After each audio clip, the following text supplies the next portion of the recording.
Hey there everybody, my name's Alex, spelt like that, and today we're going to be talking about the cheapest setup for your home studio. Before we get started, this is a growing channel. We're very small right now, and we could use as much support as possible. So, if you'd like to support, one of the best ways you could do it is by hitting the like button, the subscribe button, and the bell notifications so that way you're notified whenever we come out with a new episode, which is every week. Alright, now that we got that out of the way, let's go ahead and get into the video. Okay, so to start out, we've got our blank, clean slate. Ideally, you already have a computer of some sort. For me, I'm a big fan of Apple, but any sort of laptop or any PC will do you just fine. Now, for our first purchase, we're going to be talking about an audio interface. Now, this is the Focusrite 2i2. You can currently get this brand new from Sweetwater for a little less than $190. And basically, the importance of an audio interface, or at least a decent one, is it's a way to connect your microphone and plug that directly into your computer and get that into your DAW or your software or wherever it is you're recording your music. Now, there is a cheaper model by Focusrite. It's called the Focusrite Solo, I believe. Currently, we're in 3rd gen. The Focusrite Solo is about $99. I haven't used it, but I've heard really good things about it. So if you can't quite afford a little less than $200 audio interface, then the Solo would probably be a better pick for you. If you go 2nd gen, you can probably get anywhere from $25 to $50 off. And if you're going used, then that's even more of a discount. So again, even if $99 for the Solo is too much money for you right now, look into the 2nd gens and look into refurbished 2nd gens either through Reverb, Sweetwater, or Musician's Friend. Any of those would be great options. Okay, so now for your DAW. Now, what does DAW stand for? It stands for Digital Audio Workspace. Basically, it's software that allows you to record audio onto it and then edit that audio. Some of the more popular options for DAWs like Pro Tools or Logic, they're going to run you a decent amount of money. But there are some cheap ways to get into music without having to spend a lot of money on a DAW. One of the cheapest options, it's so cheap it's free, is a software that's been around for a very long time by the name of Audacity. Audacity is completely free. You download it from the website. The plugins available on Audacity are very simple, but you get your basic EQ, there's a reverb on there I believe, and there's a condenser. It's been a while since I've used Audacity, so they may have added more over the years. But back in my early days of recording, I recorded directly to Audacity, and you get really good sound quality. You can edit just as well as you can edit on any other DAW, so that's a great, solid, cheap option for you. Now, if you're interested in going to a little bit of a higher up, one of the DAW softwares that I think is very up and coming right now is Ableton. If you go and you scour YouTube, you can see that a lot of YouTubers these days are using Ableton, and it's because it's more of a song building, track building software, whereas everyone else seems more like a general recording software. Similar to Logic. Logic is also known for that. So if you're just looking to get into Ableton, Ableton Intro is about $99. It's a flat rate fee, which is great because we're living in the world of subscriptions right now. Why would I want to spend $500 a year on a software when I could spend $100 for life on a very similar software that does just as much, if not more? Shout out to Pro Tools for being evil. There is also a much lower form of Ableton called Ableton Live Lite. Now, in order to get access to Ableton Live Lite, which is completely free, you have to purchase some sort of software, whether it's a MIDI controller, it could be your audio interface. I know Focusrite does a lot of stuff with Ableton. That's an option for you as well. So if you're looking for a free version of Ableton, gives you the bare essentials, it's a little bit more advanced than Audacity, then I would aim for Ableton Live Lite. Next, let's talk microphones. Most people are going to say the exact same thing that I'm going to say, but screw it, I'm going to say it anyway. For your microphone, you should pick the Shure SM57. Whoa! Now, the reason why myself and almost everyone else on the internet is going to say go with a Shure SM57 is because it is cheap. It's only $100. You can get it much cheaper than that if it's used, but it's also one of the most versatile, most overly used mics in the entire music business. But super versatile, super durable. You can chuck this thing across the room and it'll still keep working. Please don't do this. Don't do that though. Be kind to your mic. Super useful in any situation. It's just a great overall mic for you. Now you'll see that there's a cable attached to this. Without the cable, the mic is useless. This is an XLR cable. I'm not exactly sure what brand XLR this is. This is a very generic brand. So this is the female side, what they call the female side of the XLR cable. It plugs right in to the 3 holes there on the microphone, and you'll see too that it clicks in. In order to disengage it, you just press down this little button here and pull it out. And then for the male side,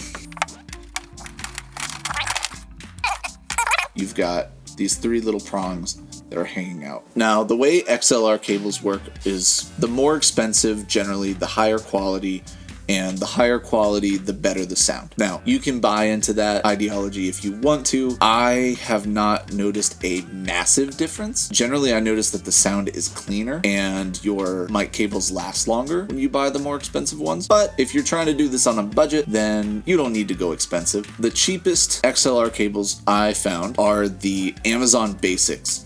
They're 6 feet long, which is perfect. You shouldn't need more than 6 feet, but if you do, then just buy a couple of them and you can just attach them. And that was for $8.71. I would prefer going with the Sweetwater brands. I'm a big Sweetwater fan, and they manufacture their own mic cables. They're generally higher quality for a much better price. I'll put a link in the description below. But if you're just looking for a cable to connect your mic to your audio interface, then go with whatever you can afford. You don't need to get too crazy with it. Now, I will say, because everything we've talked about so far is, oh, well, if you buy it used, it's even cheaper. Don't buy your cables used. There's a reason why people are trying to resell them, and it's because they're in poo-poo shape. We don't want poo-poo shaped cables. We want really, really good, long-lasting cables. The next big thing that you're going to need is a MIDI controller. Something like this. This is the Arturia Mini Lab Mach 2. This is running for currently $79.99. It's got a USB port here on the back. That is what you would connect to your computer.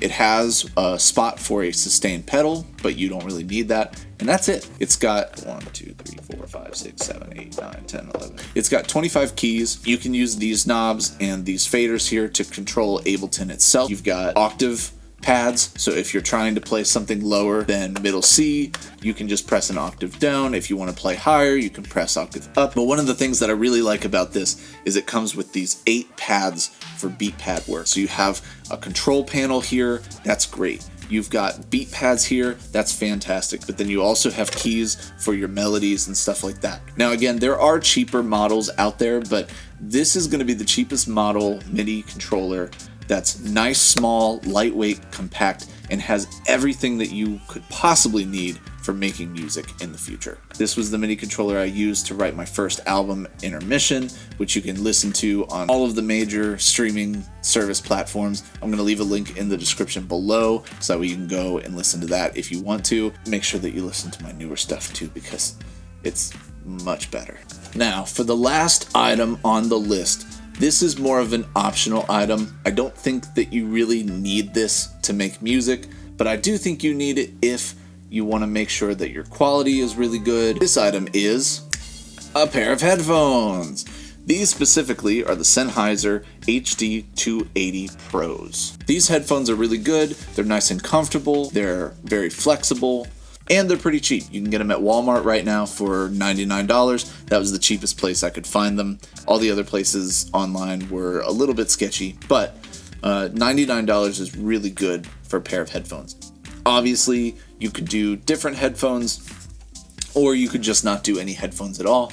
But the better headphones you get, the better quality your mixes are going to be. If that's something that's not super important to you right now, if you're just trying to lay down some vocals over beat, or if you're just trying to get into beat making in general and you don't feel like you need headphones, you can use AirPods or whatever you've got now, or you can just use the speakers on your laptop/PC. And there it is. There's your cheap home studio. Obviously, there are other brands than Focusrite. There are other brands than Arturia. These are just the ones that I find perform the best at a much lower price. Now, if you were doing the math the whole time, good for you. But if you weren't, don't worry, I did it for you. So for all of the most expensive things, including Ableton Live Intro and everything brand spanking new, the total of this whole setup is $486.68. Now, for the Focusrite, I did find a Focusrite 2nd Gen, again these are 3rd Gen, 2nd Gen Solo for $59.99. That was the cheapest I could find that. That was on Reverb. I'll put a link to that in the description below for you. For the SM57, I was able to find one on Reverb as well for $69. $69. Now for the Arturia Mini Lab, I did find one in black on Guitar Center's website for $39.99. Now, again, it's used. I would almost always pay the extra money for something that's not used, just in case the quality is bad. But trust yourself, trust your gut. If you think that it looks like a good deal and it seems like it's still in pretty good shape, go for it. And then for headphones, again, we already talked about, I think that they're pretty optional depending on what your needs are for them. So if you're looking for the cheapest possible, let's just get rid of these and you can use whatever you have on hand. Again, the better quality headphones that you have, the better quality your music will sound. So for this cheaper setup, it's going to round you up to about $169. In conclusion, start small, build your way up, and here are some cheap options for you so that way you can make that happen. So that's our episode for this week. I hope you got some value out of it. If you did, please leave a like, comment, subscribe, hit the bell notification, the whole deal. We're trying to build a community here. We're trying to build this channel. So anything that you can do on that front to help out would be fantastic. If you have any questions on anything that we talked about today, feel free to leave that in the comments below. Now, if you're curious about anything that we talked about today, I'm going to have all of the links in the description below. I'll set it up for the more expensive side where you're buying everything brand new. Most of that's going to be through Sweetwater. I love Sweetwater. They're great. I'm not affiliated by them yet, but I think they're a great company. I think they're very well balanced as far as price goes, but their customer service is fantastic as well. But I'm also going to be sure to put in a cheaper side where I have all the links that we talked about as far as the cheaper setup goes. Also, I'm thinking about possibly doing a video where I take this cheap setup and I make a fully produced song using only the things that we talked about today. If that's something you'd be interested in seeing, leave a comment below. Thank you again for watching. Thanks for watching all the way through. I really appreciate your support, and I can't wait to see you all next week. All right, see ya.